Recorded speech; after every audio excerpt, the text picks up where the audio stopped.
الله أكبر. سبحانك اللهم وبحمدك.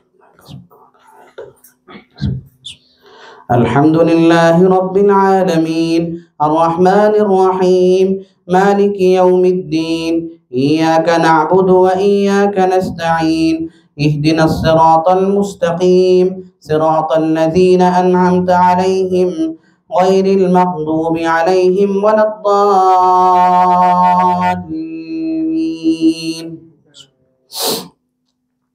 ولقد أرسلنا موسى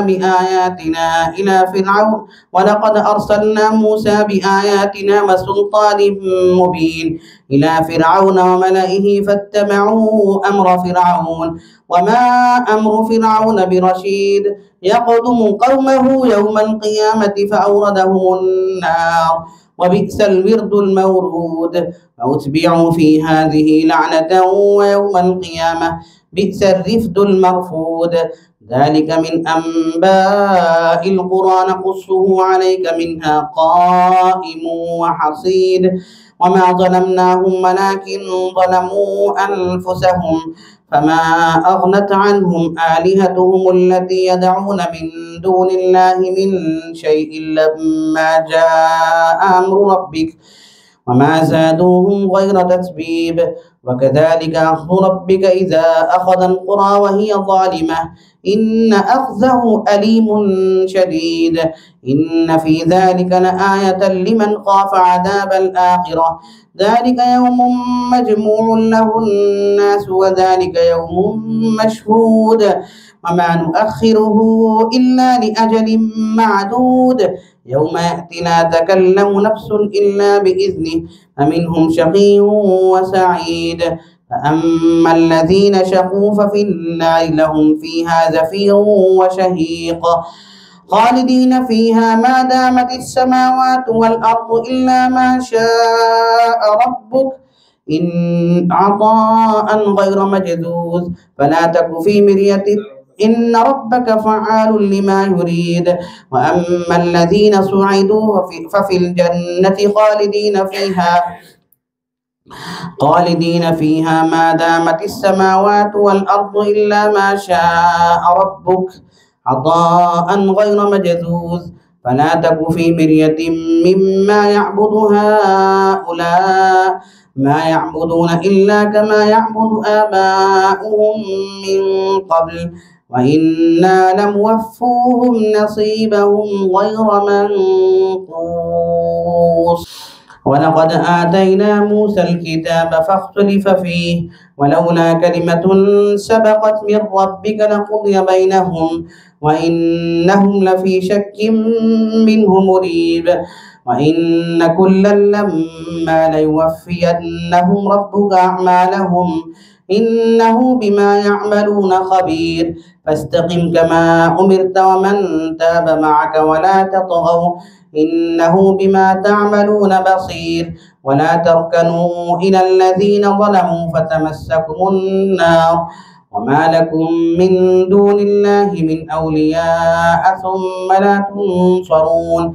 وأقم الصلاة طرفي النهار وزلفا من الليل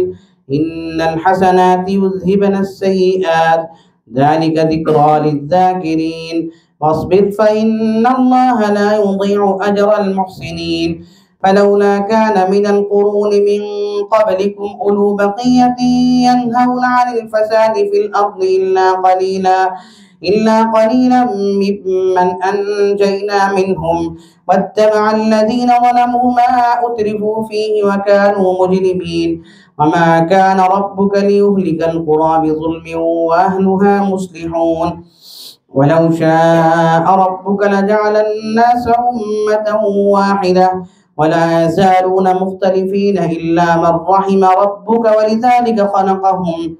وتمت كلمة ربك لأملأن جهنم من الجنة والناس أجمعين. وكلا نقص عليك من أنباء الرسل ما نثبت به فؤادك وجاءك في هذه الحق وموعظة وذكرى للمؤمنين.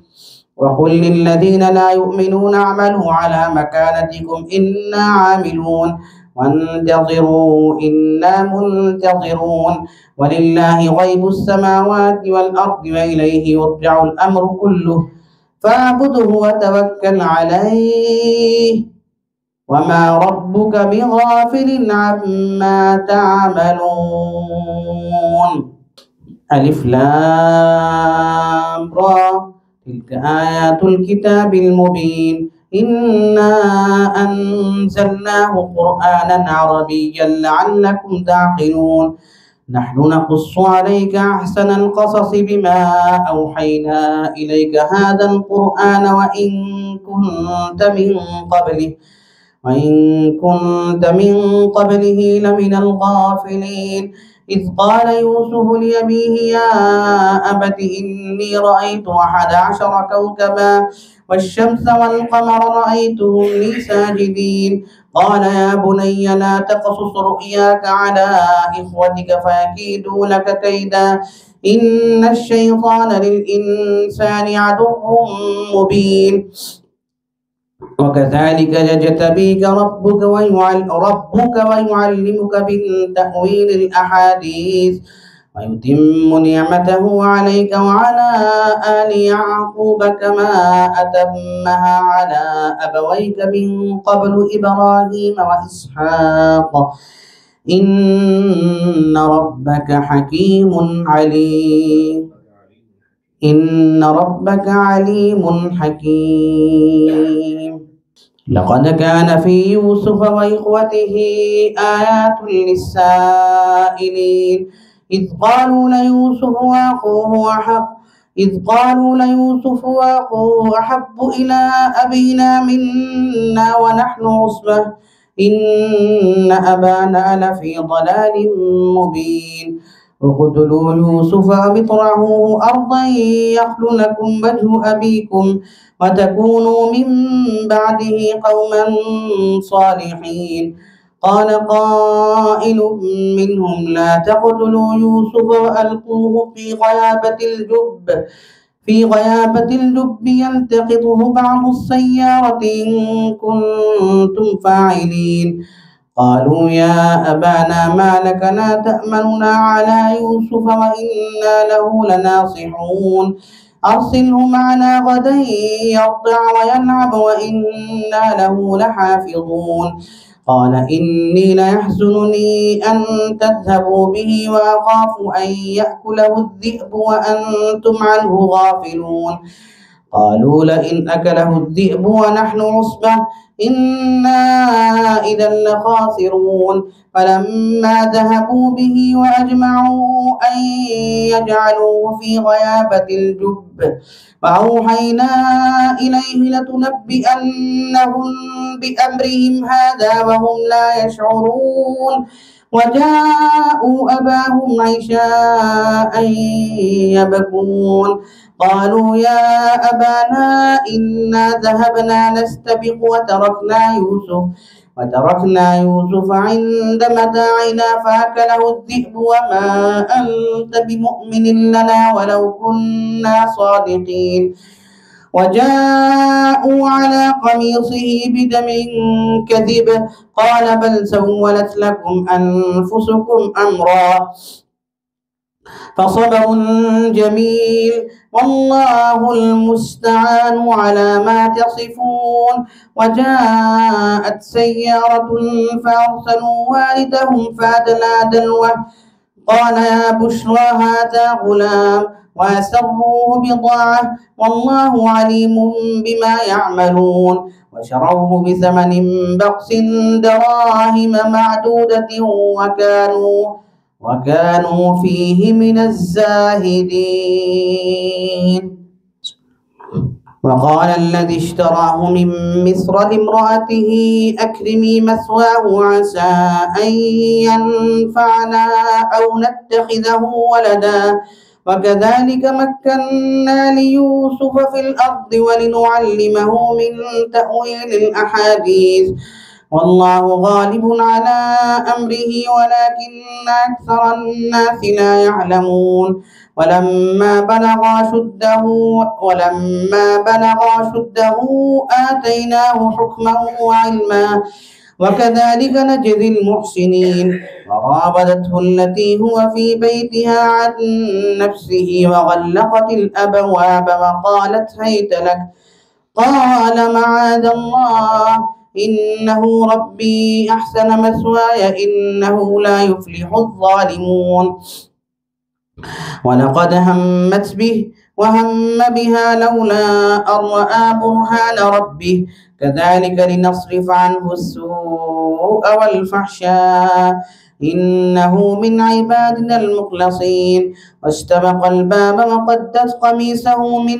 دبر وألف يا سيدها لدى الباب قالت ما جزاء من أراد بأهلك سوءا إلا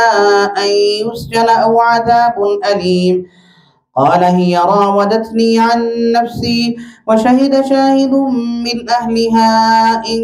كان قميصه قد من قبل فصدقت وهو من الكاذبين وإن كان قميصه قد من دبر فكذبت وهو من الصادقين فلما رأى قميصه قد من دبر قال إنه من كيدكن إن كيدكن عظيم يوسف أعرض عن هذا واستغفري لذنبك إنك كنت من الخاطئين وقال نسوة في المدينة امرأة العزيز تراود فتاها عن نفسه قد شغفها حبا إنا لنراها في ضلال مبين فلما سمعت بمكرهن أرسلت إليهن وأعتدت لهن متكئا وآتت كل واحدة منهن سكينا وقالت اخرج عليهن فلما رأينه أكبرنه وقطعن أيديهن وقلن حاش لله ما هذا بشرا إن هذا إلا ملك كريم قالت فذلكن الذي لمتنني فيه ولقد راودته عن نفسه فاستعصم ولئن لم يفعل ما آمره ليسجنن وليكون من الصاغرين قال رب السجن أحب إلي مما يدعونني إليه وإلا تصرف عني كيدهن أصب إليهن وأكن من الجاهلين فاستجاب له ربه فصرف عنه كيدهن إنه هو السميع العليم ثم بدا لهم من بعد ما رأوا الآيات ليسجننه حتى حين ودخل معه السجن فتيان قال أحدهما إني أراني أعصر خمرا وقال الآخر إني أراني أحمل فوق رأسي خبزا تأكل الطير منه نبئنا بتأويله إنا نراك من المحسنين قال لا يأتيكما طعام ترزقانه إلا نبأتكما بتأويله قبل أن يأتيكما ذلكما مما علمني ربي إني تركت ملة قوم لا يؤمنون بالله وهم بالآخرة هم كافرون واتبعت ملة آبائي إبراهيم وإسحاق ويعقوب ما كان لنا أن نشرك بالله من شيء ذلك من فضل الله علينا وعلى الناس ولكن أكثر الناس لا يشكرون يا صاحبي السجن أأرباب متفرقون خير أم الله الواحد القهار ما تعبدون من دونه إلا أسماء سميتموها أنتم وآباؤكم ما أنزل الله بها من سلطان إن الحكم إلا لله أمر ألا تعبدوا إلا إياه ذلك الدين القيم ولكن أكثر الناس لا يعلمون يا صاحبي السجن أما أحدكما فيسقي ربه خمرا وأما الآخر فيصلب فتأكل الطير من رأسه قضي الأمر الذي فيه تستفتيان وقال للذي ظن أنه ناج منهما اذكرني عند ربك فأنساه الشيطان ذكر ربه فلبث في السجن بضع سنين وقال الملك إني أرى 7 بقرات سمان يأكلهن 7 عجاف وسبع سنبلات خضر وأخر يابسات يا أيها الملأ أفتوني في رؤياي إن كنتم للرؤيا تعبرون قالوا أضغاث أحلام وما نحن بتأويل الأحلام بعالمين وقال الذي نجا منهما وادكر بعد أمة أنا أنبئكم بتأويله فأرسلون يوسف أيها الصديق وافتنا في 7 بقرات سمان يأكلهن 7 عجاف و7 سنبلات خضر وأخر يابسات لعلي أرجع إلى الناس لعلهم يعلمون قال تزرعون 7 سنين دأبا فما حصدتم فذروه في سنبله